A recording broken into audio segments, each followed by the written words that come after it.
Camberhouse. Give me my respect. Welcome to Camberhouse. You now rocking with the best. Join your hosts, Jeremy and James, as they take an unfiltered and uncensored look at the car industry and motorsport across the globe. You can't find the right tool in this garage, you don't belong near a car. Welcome to the home of car culture. Ladies and gents, welcome back to Camberhouse. Long time coming, Jay. Yeah, it's been a minute. Tried to do this, but We couldn't do it. COVID, dust cloud, volcano, but Yeah. we're back in the studio. How you been? Yeah, good, man. Could do without this dust, to be honest. Could do without a lot of things right now, but It's true. trying my hardest not to complain. Exactly. But it is, we're here. Newfound online celebrity, which is you. I wouldn't go that far. From the cleanup episodes for Automotive Art. I really wouldn't go that far, but I appreciate the plug. Well, we'll see. All right, let's get into it. Today, what we're going to do is we're going to do a little bit of an F1 feature because there's not that much else going on other than the fact that Rally Barbie just get moved. Yeah, they moved it to September, I think, which is a good shout. Right. Good time of year. Might get some rain in it again, which would be fun. Hopefully some return of... And we got the Latin America R5 Rally 2 Championship being part of it this year too, which is fun. Which would be cool. So at some point we should get Neil Bernard back on and let him talk for an hour and a half about everything. For sure. Everything in the world of rally. Yeah. So yeah, we're kind of doing an F1 special today. And what a start to a season we've had. I mean, it's been unbelievable. Yeah. Let's actually go to Drive to Survive first. Because we're both big fans. That's the best show on Netflix. Right. What do you think that Drive to Survive is showing you? Well, what do you think about the series as a whole? Well, I mean, I think it's sick, right? Because ultimately, like, if you're an F1 fan, like an intense fan, chances are, you like to dig deep on whether it be like in Twitter or on the forums or whatever to just see what's happening behind the scenes, all the rumors and shit. But I think Drive to Survive gives you eyes into like what F1 really is like behind the scenes that you wouldn't otherwise see. So not only with the drivers, but all the like drama between the teams, and you get to see a lot more about the personalities that, outside of the actual drivers who tend to be media facing. Right. So talking about personalities, who's your favorite? Who do you like the least? And then I'll give you mine. Who do I like the least? I probably would say K-Mag, but he's out now, so that doesn't matter anymore. Right. He was probably my least favorite driver. Okay. And I absolutely love Danny Rick. That's no secret. Okay. He's my number one boy with Lando probably close behind. Right. And now for them to be on the same team. Fanboy McLaren's over there. Definitely. Gunther Steiner is an absolute legend. Yeah, he's a champ. He literally makes that.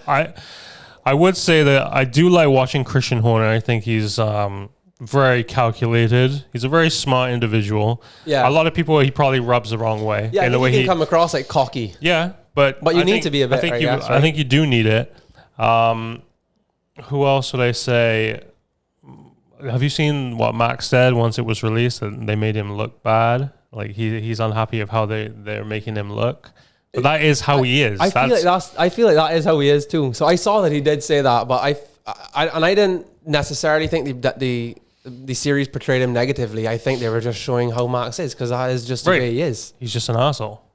Yeah, I mean, if that's how you want to define it. Well, that's how I would define it. Yeah. I can't get Max. I mean, he has all the talent in the world.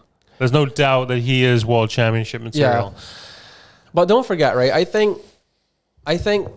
mean, you think back to Lewis Hamilton of 7 years ago. He had a personality that used to be abrasive too, and he used to rub people the wrong way. He's not the same. He doesn't portray himself the same way now as he did 7 years ago. Right. Well, I think Lewis comes off badly in a lot of things. Yeah. Oh, okay. Just in terms of, I don't really know what I want to say here, but he comes off as somewhat arrogant as well, or it just doesn't seem. It doesn't seem level of arrogance though. Yeah. You kind of have to a little bit, right? I guess so. I mean, but obviously, like Kimi. I mean, Kimi's he doesn't care about anything. Dude. By far my favorite driver. He is actually hilarious. Kimi Räikkönen is an absolute legend. Yeah. But But he doesn't even, he hates speaking to anyone about anything. I love it. Like, he just wants to put his helmet on, race, and then disappear with some vodka on somebody's private yacht. What was it? My favorite clip was when he was trying to radio the team. And he's like, can you hear me? And the guy's answering him no. And he's like, but you answering. You're responding. Which is a classic clip, Kimmy's by the a way. legend. I think honestly, one of the best parts about the Drive to Survive series, though, is I think for Formula One as a sport, it's reeled a lot of new fans in for F1. Yeah. You know, like even, you know, I have some family who literally could not give two shits about anything to do with cars, have watched Drive to Survive, and now are into. now, I mean, they need to settle down a bit because they think they're like F1 experts now. Right. So calm down, guys. You've watched 3 seasons of a fucking Netflix show. Relax. But they but they love it now, dude. Right. And now it's like, you know, and I think that's amazing to like Netflix and F1 from like a business perspective. That's a huge win. Yeah, I think Huge Christian Horner came out and said that his daughters don't care about F1. They've watched Drive to Survive. Now they're like fully into it. Exactly. So obviously it's bringing a new set of people, a younger demographic to F1. I have something else to say that I want to say regarding Formula One as a business entity.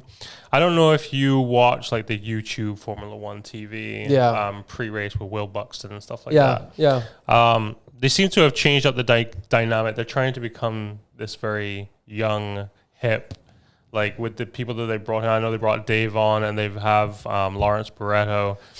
The one thing I would say about the pre-race stuff that they do is it would be nice to have like an actual ex-driver, or like it just seems like it's a bunch of kids running around.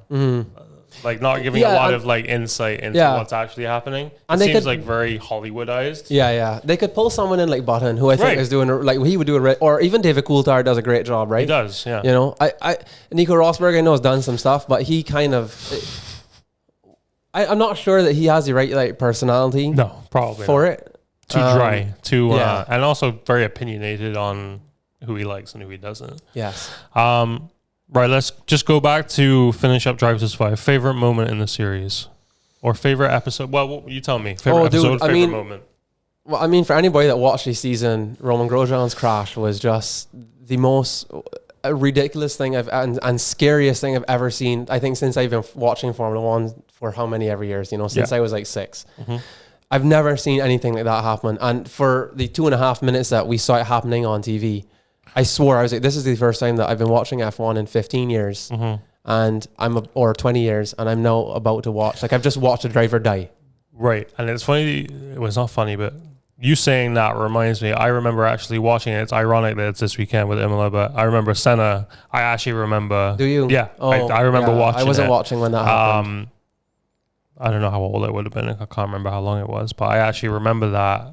And remember, the silence was very similar. Dude, like the whole radio broadcast. I have goosebumps now just like thinking about it again. Because one, they're not able to say, no, they can't say anything. He's okay, or he's dying. Yeah. So it's a very interesting thing on radio on broadcast of what you're supposed to say. But amazing that he got out. Yeah, it was a miracle. Dude, for sure. I mean, testament to the Halo technology, right? Absolutely. Anybody that says Halo is bad is And I think one of the I mean, watching that episode, I teared up. No joke. Like hearing his wife talk, thinking about his kids and stuff. For sure. That's and then as you obviously got radio, you're hearing the drivers come back to their team say, and you just hear like the devastation in their voice. Please, or like Leclerc comes over the radio and say, "Please tell me he's okay. Is he okay?" You know. And K-Mag is trying to get back to the team to figure out what's going. Just insane. That episode hit me hard. Yeah, that one hit hard. The one, yeah. And coming out of it, I think kind of sad for him that he didn't get to drive an F1 car again. Yeah. Like not even, I think some drivers even came out and said they would just let him drive a lap in one of their cars. Come to practice, do a lap or two and then... But he is gone to IndyCar. He did, yeah. I don't know if you watched a video on his channel with that. I haven't seen it yet. It's pretty intense, man. Yeah? It's cool. He did like a breakdown comparing IndyCar to F1 and what they're like to drive. What did he say? Well, so he drove at Laguna Seca, which is a wild track. Down in California. I think one thing he said is obviously it's not quite as like fast as an F1, but he said the steering is like 100 times heavier, and it took him a long time to get used to how heavy the steering is on the IndyCar compared to the F1. And plus, they've got like a semi-closed cockpit, right? Yeah. They have like Halo plus like it's glass. Like glass, yeah. Or actually, I don't know if it is glass. Whatever it is, it's like a plexi type thing. Something. Shout out Good for him. Corkscrew might be one of the best corners in see him racing. go through in the car, like sick on board, like helmet vision. Because you can't see, it's blind, you know. Yeah, dude. The whole You thing just is blind turn in because and it's hope for actually the a best. crest that then goes down. It's crazy in the Indy car. What was your favorite moment from Drive to Survive? Actually, an easy one for me, which I didn't really understand the backstory to it all while it was happening, was when the news broke that Perez was out at Racing Point.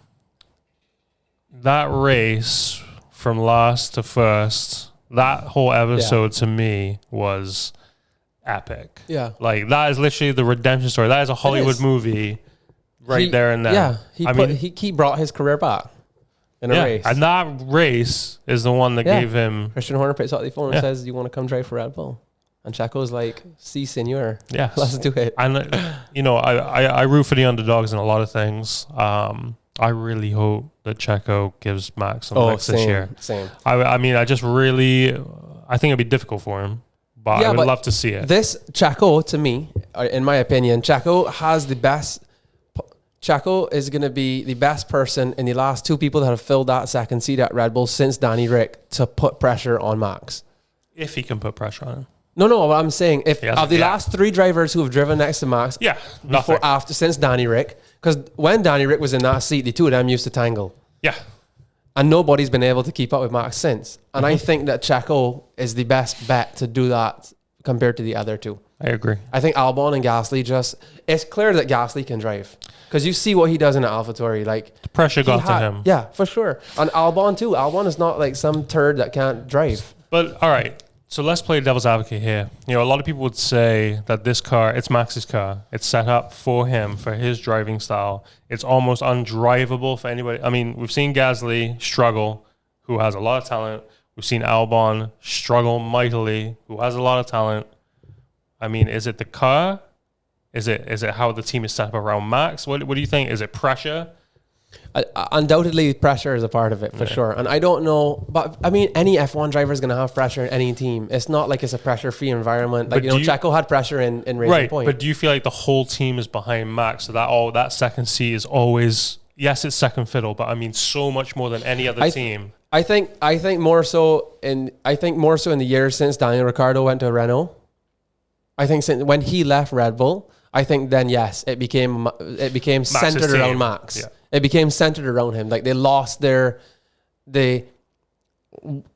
was less skewed towards Max when Danny Rick was there versus where it's now built towards. I don't know how wildly different Max likes a car set up compared to the other drivers. Yeah. I can't imagine that it's just because of how Max likes a car set up. That's why no one else can get it driven that way. It can't be. It can't be. Well, I think his driving style is very different to anybody's, apparently. Just his driving style. So his setup is that drastically different. What he prefers is that far off from what anyone else can deal with. Apparently. Wow. Okay. We'll see though. I hope Checo takes it to him. Finishing Drive to Survive section here. I typically like the Ricardo Cyril section, which is basically where Cyril hates his guts and he's driving for him the whole. It's horrible. But Cyril's gone. Cyril's gone. So he's still got to get that tattoo though. I know, right? That's funny. Yeah. All right, so that kind of finishes off our Drive to Survive. One more thing quick on Drive to Survive. I'm a bit upset that they did not. I think I understand why, but I wish they had a half of an episode at least with George Russell driving. Very good point. Very good point. That's Cinderella's story, man. That was taken from him. For sure. You know, like they had a shit luck race, and that's not what Mercedes. That doesn't happen to Mercedes. Well, let's talk about George second, because as I told you before we actually came on there's a little bit of a news story coming out where Lewis is not speaking to George at this point in time. Why? Toto Wolff had to address it and said he didn't know anything about it, but he would imagine any experienced driver with young people coming up will sometimes take this action in terms of distancing themselves. I mean, in the past, Lewis has always said that George is the future. He's the next generation. But I think George driving in his car, pretty much, I mean, let's be fair, he would have won the race if it wasn't for Mercedes screw up. For sure. and he's going to take that seat at some point. Well, Whether you could, I don't think he should get a seat. Right. So I don't think it should be. Anyway, go ahead. You finish. Here's the thing then.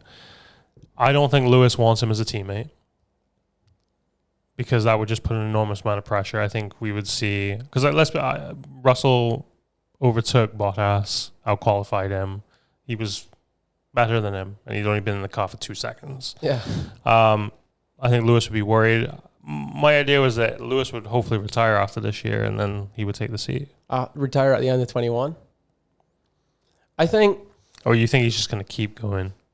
Honestly, look, I think if Lewis wins the championship again this year, I'd be surprised if he retired. Even with the rule changes? Actually, I think even regardless of, I think, whether he wins or not this year, I'd be surprised if he retired. Dude, Lewis is still ridiculously talented. Yes, I'm absolutely. There's no way you're a 7-time world champion. You don't get it by accident. Right. But I think it showed how the car was just so much more advanced than anything else on the grid last year. 100%. I mean, if George can just step in a day. I mean, he's talented too, huh? You know, but huge fan, absolutely huge fan. To get in and just like dominate Bottas, who's had multiple seasons in the car, right? And plus, he didn't really even fit in the friggin' car. I know. So then, all right, hear me out. So they all three of them don't have contracts, right? After the season, Bottas is not getting renewed. I would doubt. No, I'd be surprised. I've heard rumors that Mercedes is gonna bring two new drivers in. That Lewis will be out, Bottas will be out, and well, then it would probably be George and Ocon, I would guess. Yeah, maybe because Ocon is signed by Toto.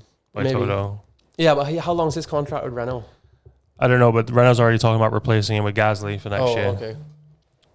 I think, I mean, George Russell needs a better seat. You can't keep him in Williams, or he's gonna then fall. This will be too far. Sorry, and third season. Yeah, correct. Sucks. I'd love to see him in that car though. All right, let's move on to driver changes for 2021. Yeah, let's do it. Starting with Haas. Why do you have to start with Haas? Well, we're starting at the back. All right. Mazepin, who we've just done. We're actually filming this today. This is actually going to come out today too. Today is Friday. Yes, today is Friday. Thank you. He's already had a spin today. He spun in every session. You know what? He did. Yeah. So and 10 seconds into the race, I knew nothing by himself. I knew nothing about Mazepin, right? I didn't really look into him. I know no history on him. I know he competed in F2, Asia F2 series. He F3. won a couple races last year. Yeah, and I think he finished 5th in his season last year. But this is a money move. Of course it is. He's paid for the seat. Yeah. Much like Lance. I'm not saying they're similar. Team Russia. They're similar in the sense that he brought money to the team and got a seat for that money. Fine. Which I hate that happens in F1. But anyway, it is what it is. So I knew nothing about this kid and still don't really. So, but I just thought, like, after the first race, I was like, Jesus Christ, what's wrong with the F1 community? Why is everybody like freaking out on this kid for spinning out? No, he said a lot of things. Right. So I then learned that he has quite a past. Yes. And he's got a bit of a little spoiled rich boy attitude, and him and Lance Stroll should hang out. I'm sure they'll be the best of friends. Do you think they're similar, personality-wise? A little bit.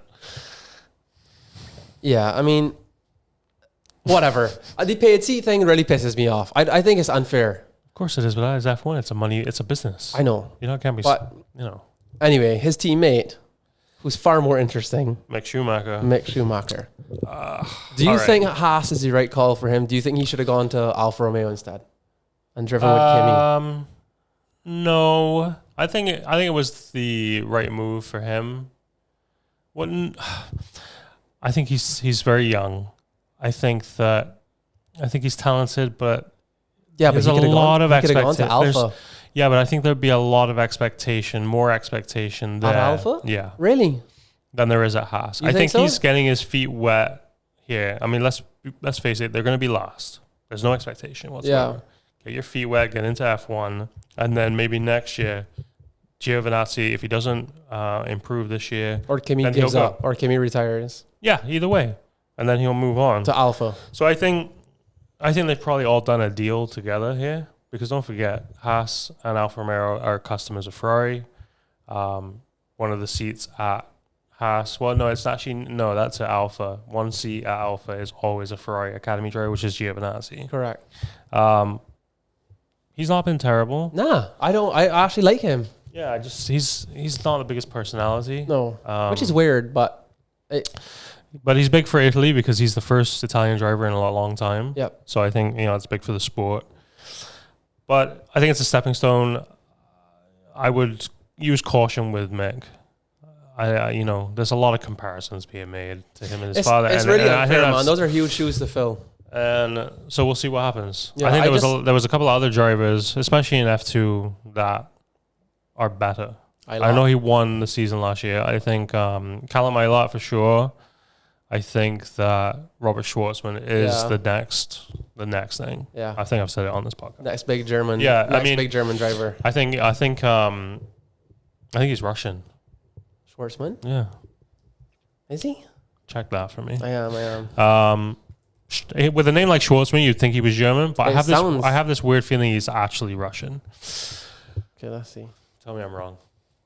Anyways, so yeah, you're right. He's Russian. He's Russian, sorry. right? Yeah, good call. So Mick and Mazepin at Haas. Williams, obviously, we talked about George and another money. Latifi. Whatever. I mean, I'm not phased. He's just making up numbers. I think so. Right. I think so. I mean, yeah. I mean, those bottom feeding teams don't. But it'll be interesting to see what happens next year with the rule changes, and everyone will be a little bit more even. Apparently. I think it'll take a few years to settle in. Okay, fine. Let's move on. Because I think the big teams will be dumping money like nothing into those cars now. Let me move on to one of the things that I'm actually very happy about. Alonso's return? No. That's neither here nor there for me either. Same. Let's talk about Aston Martin's struggles here. Yeah. Of a team that I thought that I would be into, but just the fact that it's Lawrence Stroll and Lance Stroll. They've had big problems with the car. I don't think it's getting any better. And as I've said many times before, Vettel is done. He's done. It's gone. His head is gone. The talent is gone. What do you think? Come, report. I've been. Because you're a Vettel fan. Yeah, I am. From the time not really when he was in Sauber, but once he stepped up to Red Bull, definitely huge fan. I just thought he was unbelievably talented. I liked his personality, and obviously Red Bull was on absolute fire back in those days. Five championships. Yeah, and four. Yeah. And yeah, it was just amazing. And then obviously the step to Ferrari, which was, I suppose you could say in hindsight, a bad move, maybe. A lot of people will say any move to Ferrari is a good move. It didn't seem to pay off for him. Carlos Sainz has just said that. And I think he's, fair enough. But I the jury think is still Vettel out struggled in that team with that car. Ferrari was obviously under a lot of pressure. Well, Ferrari struggled. Yeah. But Vettel said they paid the price, right? They ended up where they were when they deserved it because of their whole fueling thing that they were doing. And then the FIA pulled that away and quietly settled that under the table.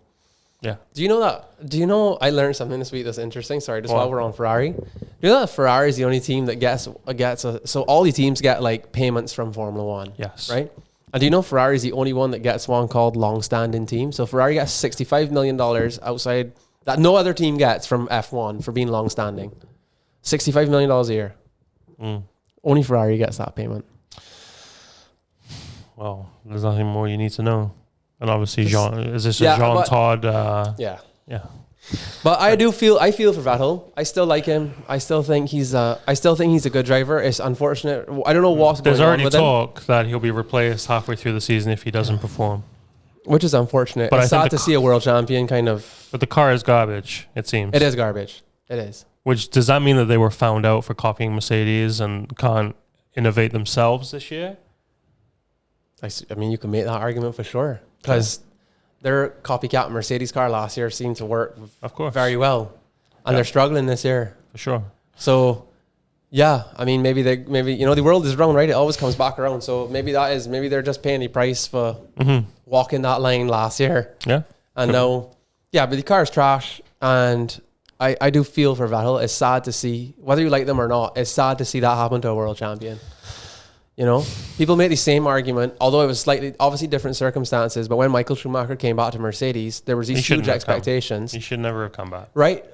So maybe from his like driving perspective, maybe as like a driver, maybe he shouldn't have come back. But what he brought to that team, he laid the foundation for what they are now. Yes, I'm sure. And all the guys at Mercedes, like the technical director and stuff, you will hear them say that they are where they're at now because of what Michael did when he was there. Mm-hmm.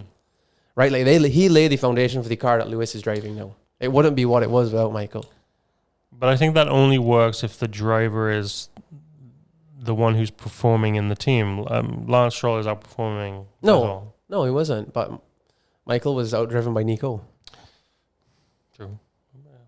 Anyway, the point I'm making is I feel for Seb, and I wish I don't know what's going on in his head, and hopefully it will come out at some point, and we'll be able to see the truth, and he'll share whatever his story is. Mm-hmm. Drive to Survive season 4, maybe our season 5. We'll see. But I do feel for him. It sucks. Yeah, it sucks. All right, their car looks good though. I like how the Aston looks. It's the best looking car on the on the grid, next to maybe the Alpine. Alpine is fire. Right. So moving to Alpine. Yeah. Thoughts? Alonso is. Look, dude. I love Alonso, right? Yes. But come on, man. Why would you guys not bring a young driver in? Why are you bringing Alonso? You're not developing a car. You don't need like an OG driver to come and lay down some sort of like base work for your new car, unless they're using him to develop next year's car or something. I think he can still do it. I think that I think he's going to surprise. I think he's going to surprise a lot of people. I'm not saying he can't do it. All right. No, Alonso's sick. Yeah. But why would he not give a young driver a chance? Ocon has enough experience that you could have brought somebody else in to drive alongside him. All right. That's my opinion. Two different things there. First off, I will say they have big upgrades this weekend, apparently. Well, FP2 times look pretty good. Right. So big upgrades for them. So there's a lot of expectation. To me, I think Alonso, it was a good move for him. It's a good move for the team.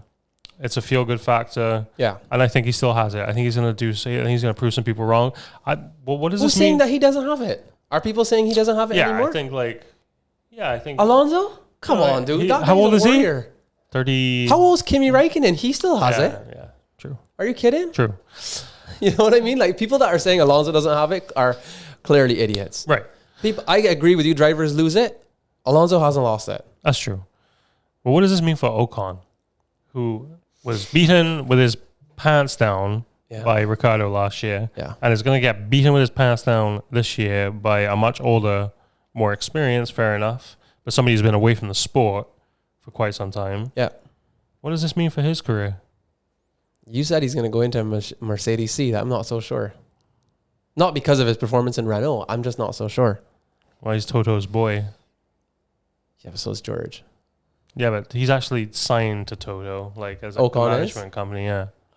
Okay. Yeah. So it's that's why he was reserved. Yeah, I guess we'll see. You know, it will be pressure for Ocon coming up against a guy like Alonso who he's not, he doesn't play easy on your racetrack. We'll get into predictions after this. Let's go to Alfa Romeo, who are actually looking very good. The car looks good. Apparently, they have a lot of upgrades this week. And I'm really rooting for them. Dude, I love Alpha. And Kimi I love Alpha. Kimi is a legend. Absolute legend. I love that. That man is like just the perfect personality. He's hilarious. And I think that it's good to see if they have a competitive car. It's good. It will be good to see him in some racing again because that man is ruthless. I could be wrong with this. You guys have to fact check me, but didn't they overtake? Well, maybe not last race. Overtaking Ferrari. Was that last year or last race? Maybe it was last year. Yeah, but they were tangling with Ferrari at some point. This is the problem with a 3-week gap between races. It's insane. Long. It's bullshit. All right, so big upgrades for Imola for Alpha. Here's what I want. The midfield battle is epic. It is so good. It is like, it's making F1 fun. Yeah. So, hands down. In that mix, you've got Alpha Tauri. Yuki Tsunoda, who's just... He's going to be a rookie of the year. Yeah. And personality's amazing. He's hilarious. I just, when he was in that last race in Bahrain, when he did that move on Alonso, he said that he just saw the gap, knew it was Alonso, and just sent it. and just hoped and just leaned on Alonso's skills to not crash. Yeah. But that shows his IQ. He says all that, and then he says at the end, he just says like a rookie does. Like he just accepts and owns what he is, and knows that was like a dumb move, but just leaned on like a previous world champion and his talent. And I like that kid, man. Yeah, I'm a big. I mean, I like AlphaTauri in general. Gasly and Tsunoda, two good personalities, solid team. And it's gonna be very interesting this weekend because one, this is really their home race. Yep. They spent a lot of time privately testing. Tsunoda did all of his testing pre the official tests at Imola. Yeah, at Imola. Last year, Gasly qualified fourth. Yep. I think his times in FP3 are third. Yep. Tsunoda's in seventh, maybe. So they're gonna be a real handful. Yeah, he was Gasly was fifth in FP1, and FP2 he was third fastest time. And Tsunoda, well, he had an excursion. Oh yeah, he was seventh in FP2, and was. But again, you can't take no time in FP1 because he was dead last. Okay. Slow. But it depends on the setups they're running. Yeah, FP, practice. Tires. I don't really study it. You gotta wait to see what happens in qualifying. That's where the money starts to show.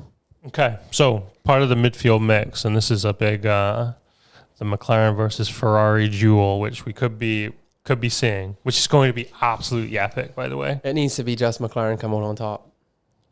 Well, we'll see. It has to be. I love Carlos Sainz. I love Leclerc. But Danny, Rick, and Lando are my boys. And to have them and McLaren's car looks really strong so far. It's going to continue to get better. I mean, I know Ferrari will over the year too. Mm-hmm.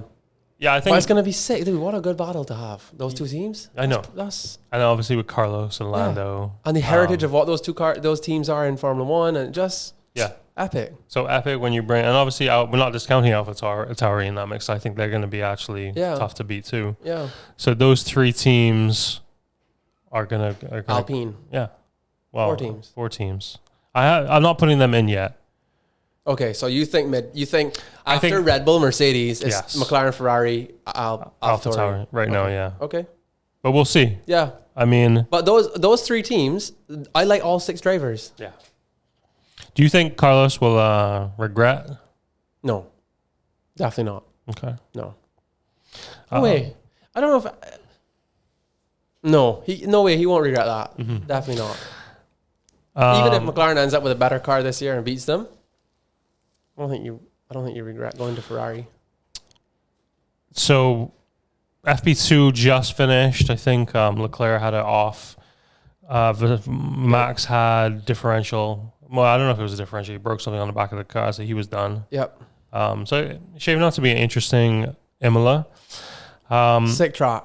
I'm so glad he went F1 out of the calendar last year and bringing it back again this year. Mm-hmm. I'm so happy. For me, Imola and Portimao were the best additions to the calendar. Portimao, and I'm glad that they're both coming back. Absolutely. Should we take it back to Bahrain for a minute? Well, I know we haven't spoken about the front two because we're coming to Bahrain. Yeah. So, Max versus Lewis. Yeah.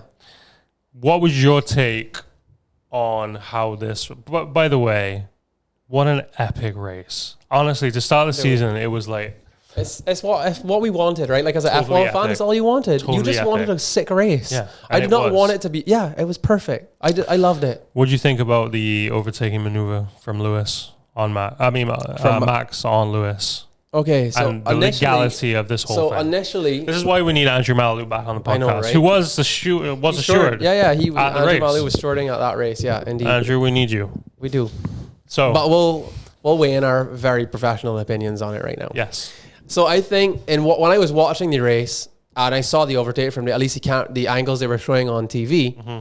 I was like, oh, okay, well, yeah, it sucks. Like he went off track, gained the position. Now he needs to give it back to Lewis. I was like, that's fucking bullshit.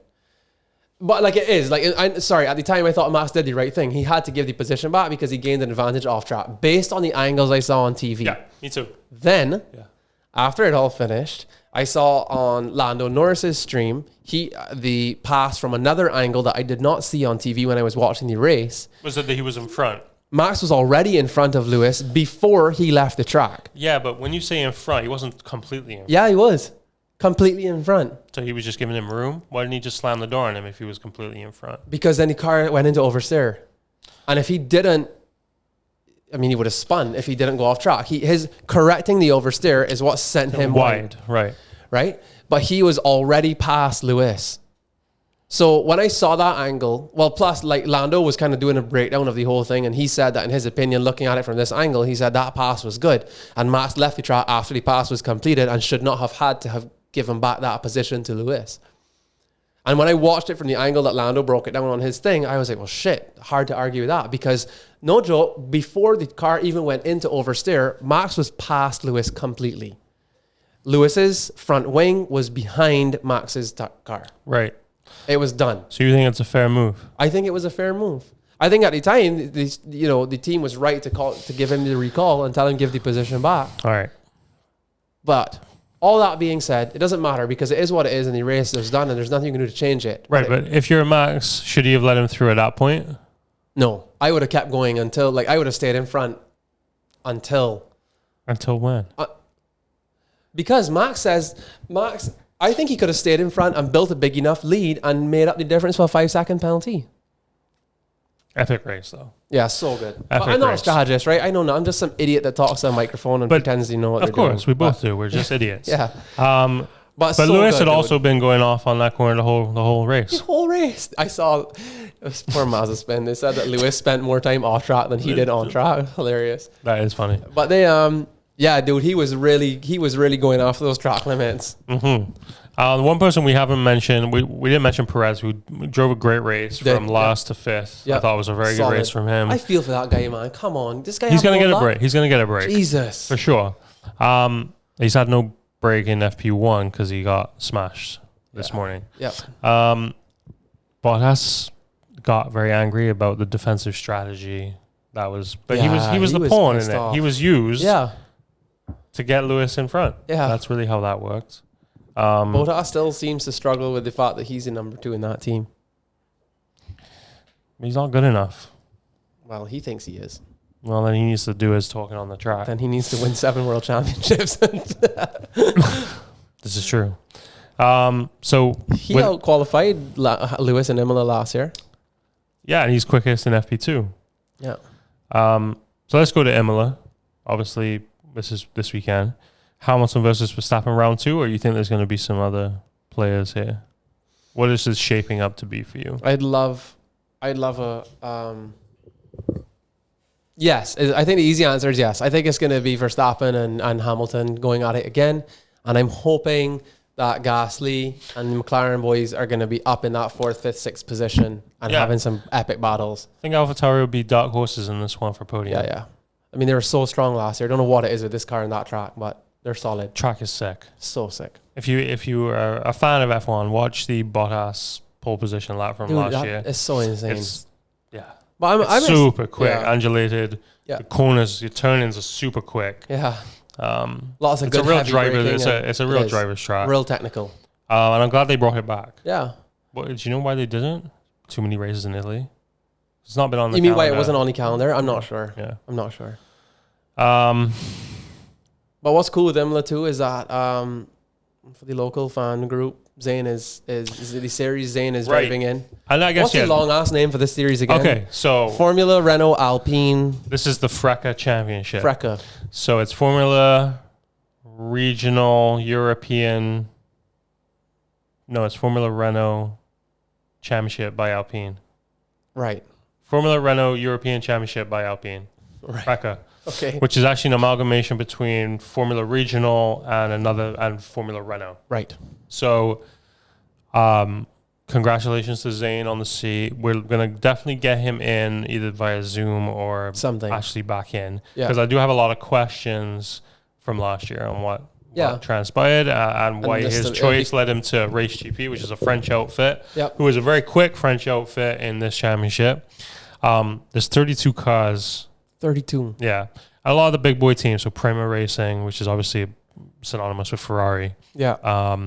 There's some of the young Mercedes drivers who are in this. So I think he's going to have his work cut out for him. Definitely. I think it's a great step up. He's obviously working on points for his license, super license. It's cool to be on the same F1 calendar, right? Like you're on track on the same F1 weekend. Shit, let's talk about that. I mean, it's the first 3 races. So it's Imola, Monaco. Is Monaco the last one? Can you imagine? So he's getting to drive Monaco. Yeah. On an F1 calendar. And Portimao, isn't he? Isn't Portimao the 3rd? Yeah. Yeah. Sick. Those tracks. Come on. Epic. Imola, Monaco, and Portimao. Yeah, totally epic. Good for Zayn, dude. How amazing. Phenomenal. Yeah. I think he FP1 he was in 14th, and then FP2 is in 8th. Yeah. He had some very quick sectors.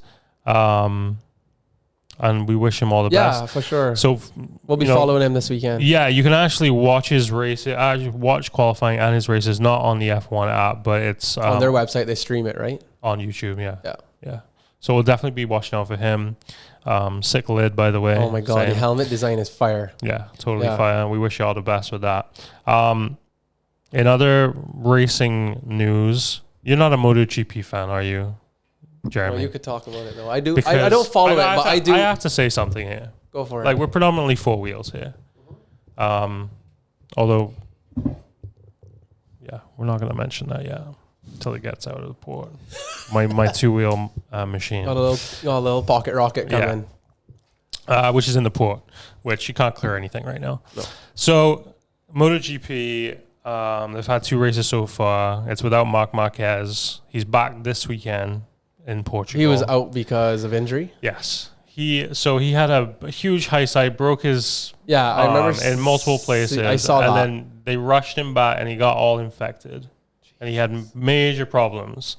And the reason why I'm actually bringing up MotoGP is to look at the differences between F1. All right, F1, big money. The development of the vehicles is done by the teams, obviously, but there's a big gap. MotoGP, right? It is unbelievable, like how close it is. The racing? Right, but hear me out. So the Ducatis, right? They have the whole shot device. I gotta show this to you.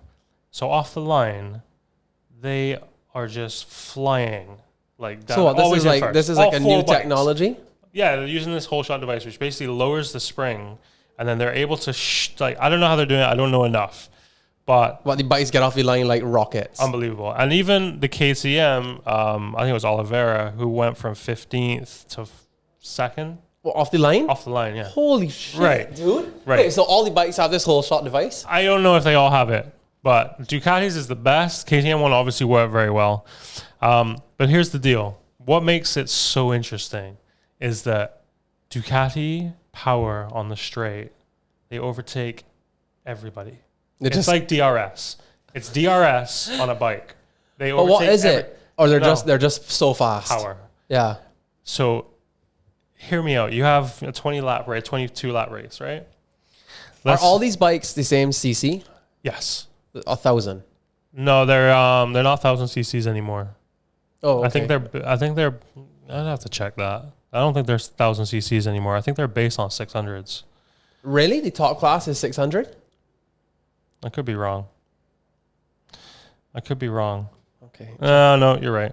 They're thousands. Yeah. The 600 is like these, whatever they call it, like F. Moto 2 and Moto 3. No, because I think those are like 250s half the time. I thought Moto 3 was 250. And right, they are 1,000 cc 4 strokes.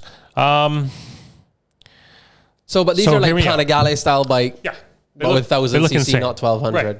So Ducati down the straight passes everything. So they're in front, right?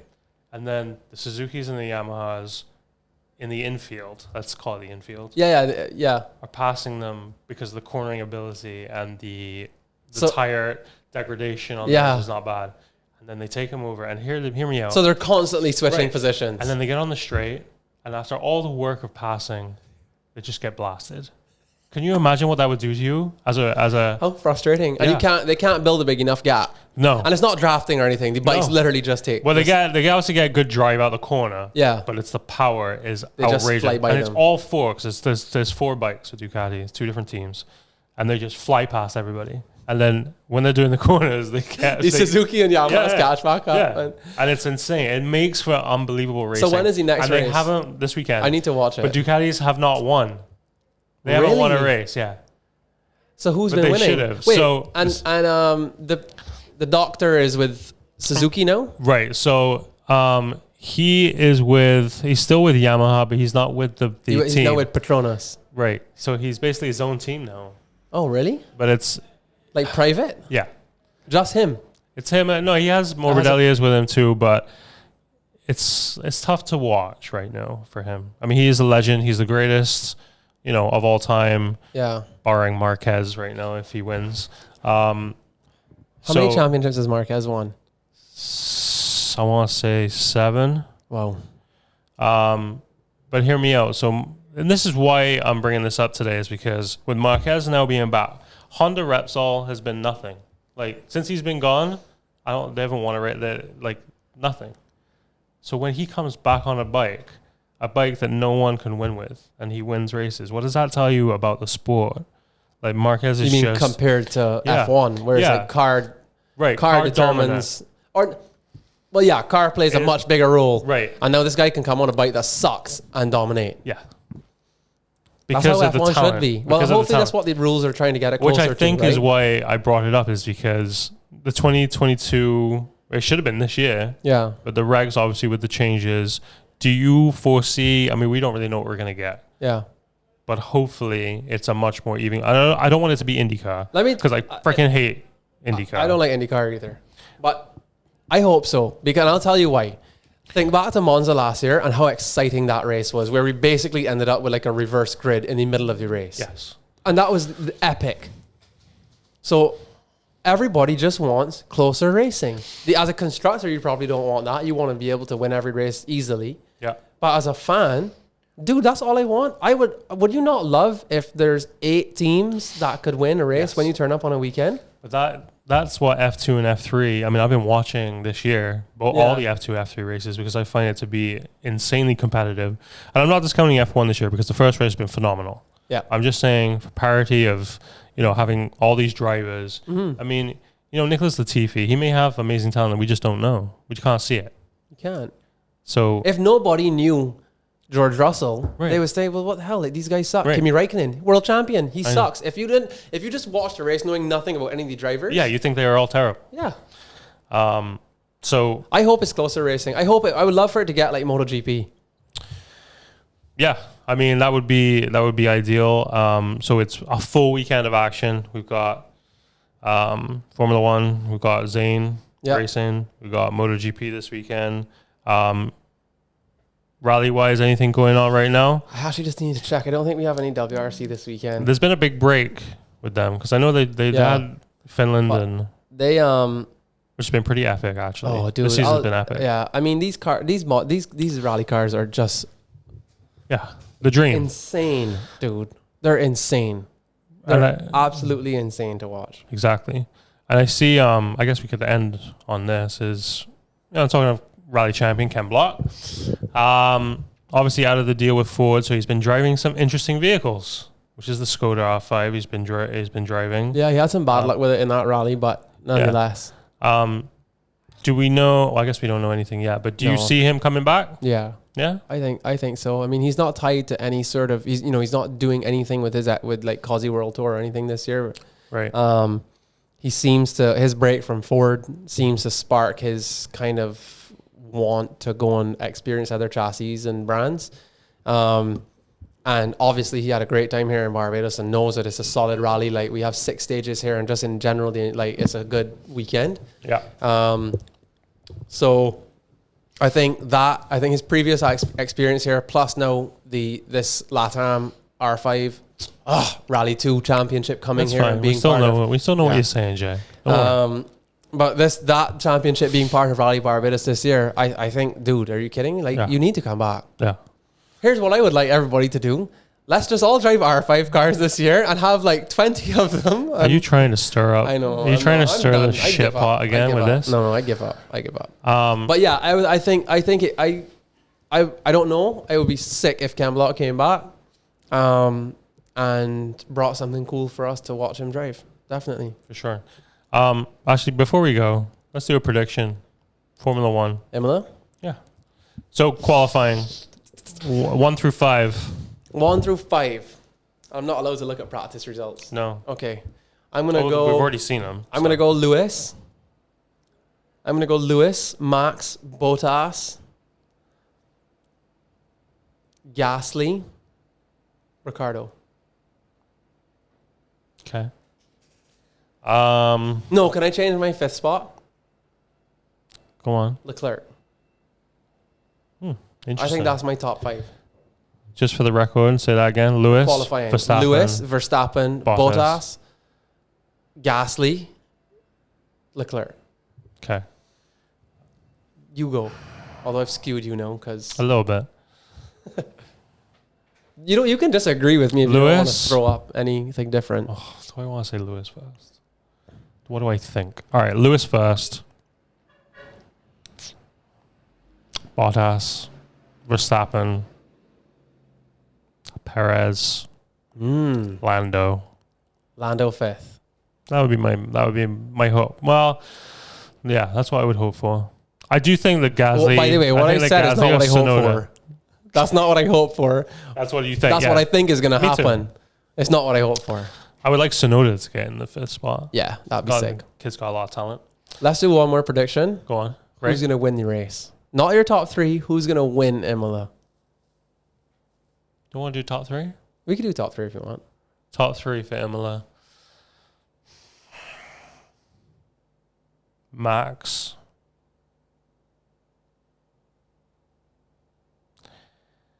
Gasly, Perez. Ooh, that would be a dope podium.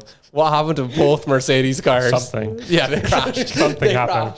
First lap shenanigans. They both crashed and burned. I know that's a bold one. That's a bold one. No Mercedes on the podium. Okay, I won't go that bold. I think Max. I think Max will win. Yeah. I think Lewis will come second. I'm going to throw Danny Rick in third place. You can't help yourself. No, I think I know I can't. That's really what I would love. I think it's unrealistic. Well, it's a good question. Do you think he can? Him and Lando. So far, I think Lando is, but he's been in the team for longer. Yeah. Obviously, he's still. I think Ricciardo came out of the car and said after Bahrain that he learned a lot. Yeah. So I think this weekend we'll see. I don't know what their times are looking like. They were close. Lando, I think, was faster in FP1. Sorry, I'm just pulling it up quickly. Mm-hmm. FP1, Lando, Danny Rick was faster. And in FP2, Lando was faster. So, should be interesting. Yeah, I think that, yeah. But my prediction is I think Max will win, Lewis will come second. And I'll throw Perez in third. It'd be sick to see the 2 Red Bulls on the podium. Yeah. I'm just excited Formula One's back, and I'm excited that it seems we got a battle finally. Yeah, that's definitely. I think what every F1 fan was hoping for is that it wouldn't be a Mercedes walk. Yeah, and driver of the race, I'm gonna go with Mazepin. He'll be driver of the race. If he makes it past lap 5, I'll be surprised at this rate. I mean, he's gone off again, so yeah. I wish him the best. Yeah, let's leave it there. We'll leave it at that. Yeah. Yeah. So, ladies and gents, thanks for watching. Put your predictions down in the comment section below, and we'll see who comes up. Maybe we'll have you on the show. We'll do a call in next time. Yeah, let's do it. We are gonna start doing call-ins, and thank you for watching. Yeah, Jay, thanks, guys. Anything to add? That's it, buddy. All right. Glad to be back. We'll see you on the next one. Peace. Peace.